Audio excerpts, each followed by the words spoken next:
Hi there. My name is Ronan Andrew Lynch.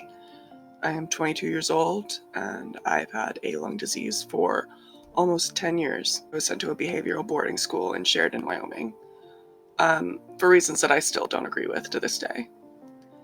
My father died when I was 10 years old, and at 13 I was struggling to keep myself out of my mother's way and out of trouble in a very abusive household.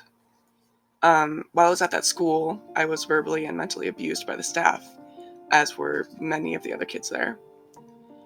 We were forced to walk at least a mile in raging blizzards, and they didn't let us have sick days. After 2 months or so, I became deeply ill, to the point where I couldn't walk more than 5 feet without collapsing and fainting.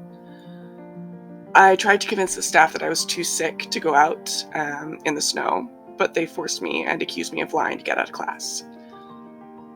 I was sick for 2 months, and they refused to take me to a doctor or a nurse.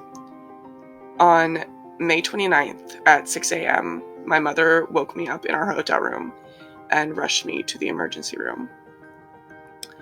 I had been hacking and wheezing in my sleep. When I arrived at the ER, the doctors jumped into action. My oxygen saturation level was 39, and generally speaking, it shouldn't be under 90, ever. I shouldn't have been alive, but I was fighting. The nurses were not talking to me. They were just doing things. They had to sedate me with a PICC line in my clavicle.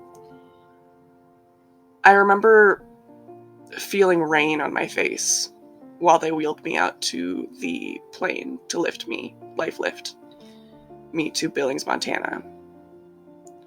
While on the plane, they had to force me to breathe.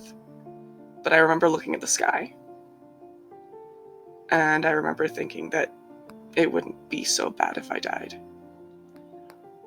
In Billings, I was put into a prolonged chemically induced coma for 5 days.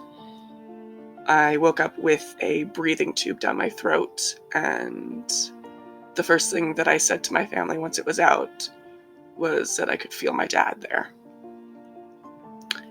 I have been living with this disease, bronchiolitis obliterans, for 9 years in May, and we're finally getting on the road to transplant, double lung transplant.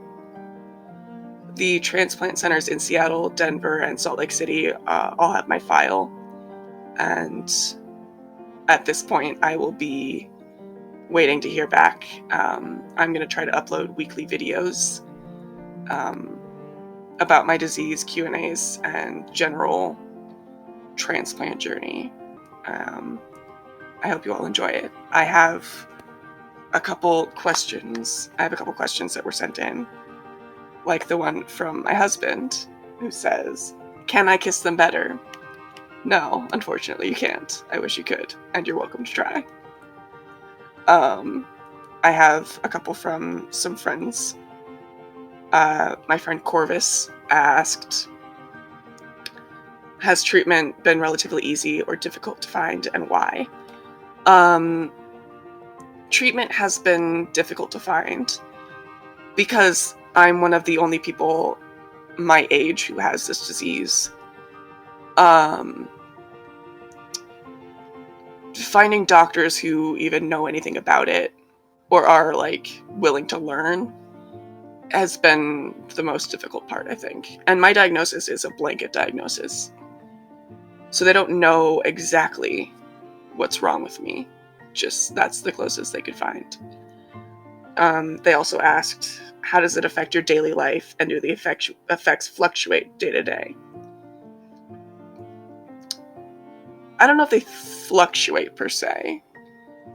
I have good days and bad days like everyone, but it's more bad days than good lately. I can't clean house. I can't cook.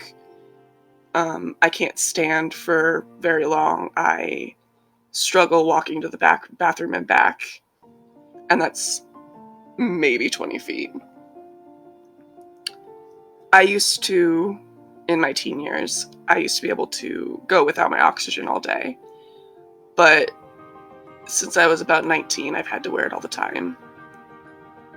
And it's hard. It's rough. But if you would like to come along for the journey, please subscribe and give this video a like, and comment any questions or comments that you have about this, ideas of things I could do for videos. That's it. Bye.